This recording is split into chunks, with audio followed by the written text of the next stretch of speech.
Hello, my name is Dr. Tracy Bednarick-Humes, and I am the Gifted Coordinator for Lindbergh Schools, overseeing the PEGS program, which is our all-day, everyday program, and our LEAP program, our Gifted Enrichment program. And I'm super excited to share with you some of the events that have happened for our students this year in both of our programs. So let's get started. So first off, the big top number one thing happening for our gifted program is that our elementary programs are getting a new building, or I should say a rehabbed building. They are completely redoing the library at the high school to become our gifted learning center for our elementary students. And so you can see some pictures here of Mrs. Gordon standing in a future classroom, and then a big open common area down there at the bottom that we are affectionately calling the donut hole. But that's going to be a really cool common learning area for our students. So our elementary PEGS program will be located on the first floor, and then the second floor will house our elementary LEAP program.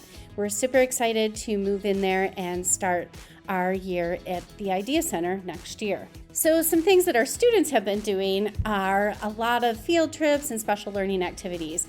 First, I'm going to highlight some trips that we took to the zoo. So our elementary PEGS students went to the zoo, all of our grades in PEGS, 1st through 5th grade.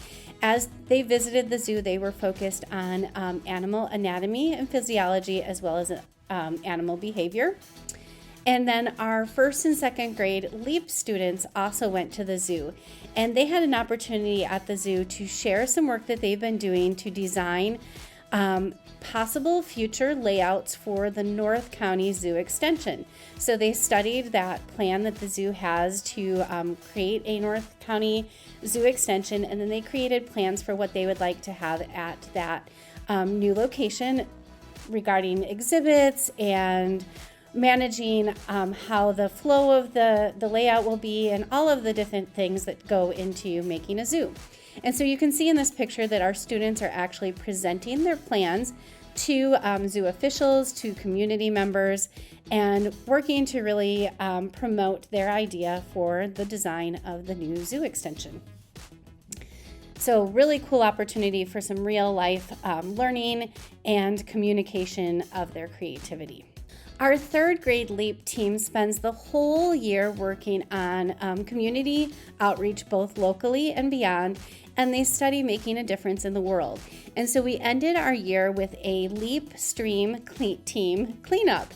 And so they went to the Merrimack Stream at White Cliff Park and worked to clean up the stream by collecting garbage and also learning about the stream, learning about the ecosystem of the park. They did some trail cleanup as well in that area. So they worked really hard, found some really interesting pieces of garbage, and had a lot of fun making a difference. So moving up to our middle school, LEAP 6th graders participate in Doc University. And basically they get to become medical students for the full 6th grade year. And they learn all about human anatomy and physiology, what it takes to be a good medical professional. They hear from different medical professions. They learn about diagnosing diseases and sicknesses, and they really delve into the human body. So you can see here we've got some 6th graders who are dissecting a cow eyeball to learn about the structure of the eye. Other students are studying the human body model to learn about the internal organs. And then after they learn about the human body by studying it, they actually create a model of their own human body. And they use this using makerspace supplies. They create that human body model. You can even see that the heads are made from paper mache balloons there, but you can see the internal organs of the brain if you look inside that head. In addition to creating the model of the human body, they also have to have a close-up body part. And so this example here that I've included, those students created a hair pore, and so you can see kind of the fat cells around the hair, and then the hair growing out of the pore. They also have to have a functional part of the body, so that might be a heart that pumps or the digestive system that you can use like a marble to show how food would travel through the digestive system. And so they really have an intense year of learning about medical science. Our 4th grade LEAP spends their year working on studying medieval history, as well as studying what it takes to make a good museum, a museum that's interactive and interesting and makes people want to be part of that kind of learning. And so they also took a field trip to the museum to learn about, to the History Museum, to learn about structures of a museum, and then they put that to use in designing their own museum. So their museum had lots of displays, it had living models who could talk to the visitors about the different components of medieval history. And our students took on different roles related to being in medieval history. So you can see we have a student who's a falconer there. We have an apothecary student. We have students who were bakers and who were entertainers. Just all the different parts of medieval history coming together in their final project for this museum. And so in addition to a lot of the projects that we do and a lot of the learning experiences, we have a lot of students in our gifted programs who enjoy competitions, both through the PEGS and LEAP programs as well as outside of those programs. So we have students who have competed in Science Olympiad, as you can see in this picture at the top. Two of our PEG students qualified for the regional spelling bee and went on, and then one of them went on to compete in the regional spelling bee. Our students also compete in Science Bowl and Science Fair. In fact, our elementary PEG students, every single elementary PEG student took either a blue or a red ribbon in the St. Louis Regional Science Fair. And then a lot of our students also enjoy math competitions, either through our math clubs. We have a elementary math club and a middle school math club, and they go on to compete either as a team or on their own in several math competitions. As you can see, our student who is showing off his math counts trophies from a recent competition where he took first place in one category and I believe fourth place overall. In our middle school, our students had a chance to go back in time through the LEAP time travel theme. That is a year-long theme for our 7th graders. So they studied the concept of time travel and the butterfly effect, what happens when you change one thing in the past and how it may impact the future. But they also designed functional time machines, and they had community members and parents and families come in so that they could pitch their time machine and their trip to the past and why they would want to go back to the past to make a difference in something that had happened in the past.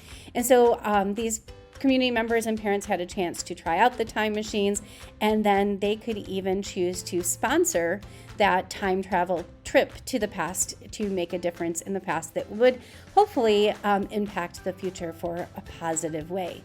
So really neat way for students to understand the concept of time travel, but then also employ all of the kinds of technology that would be involved if we were to actually go back in time or go into the future. And then our 5th graders just recently completed the culmination field trip for their thematic unit. So our LEAP students did spend the entire year studying space and what it would take to go to Mars, live on Mars, have a sustainable settlement on Mars. And then they end their year with a trip to Space Camp in Huntsville, Alabama. And they just have a completely immersive experience in what it would take to be an astronaut and had a really great time. And then our 8th grade PEG students also last week presented their thesis capstones. And so these capstones are papers that the students spend the entire year writing. What they do is they basically come up with an extended historical metaphor for what they think history compares to. And so one example would be that a student thought that history compared to the human immune system. Another thought that history would compare to an endless game of chutes and ladders. So after they select their historical metaphor, they have to select several key components of history and explain how those events in history would connect to their metaphor and help to prove their metaphor. So after they write that extensive paper, the shortest one being 23 pages and the longest one being 53 pages, they present their thesis paper to a community of their peers, to their teacher, to other teachers and staff members in the Lindbergh schools, as well as their families and other community members that have been invited. So it's a really big culmination and celebration of all of their hard work at the end of the school year, and they did an excellent job. And lastly, it's really hard to pick just 10 events that showcase all of the learning, all of the creativity, collaboration, communication, and critical thinking that happen in our LEAP and PEGS programs. But we are just really happy to continue all the work we do with our students to help enrich their learning experience and push them to excel and accelerate and grow in the Lindbergh Gifted Department.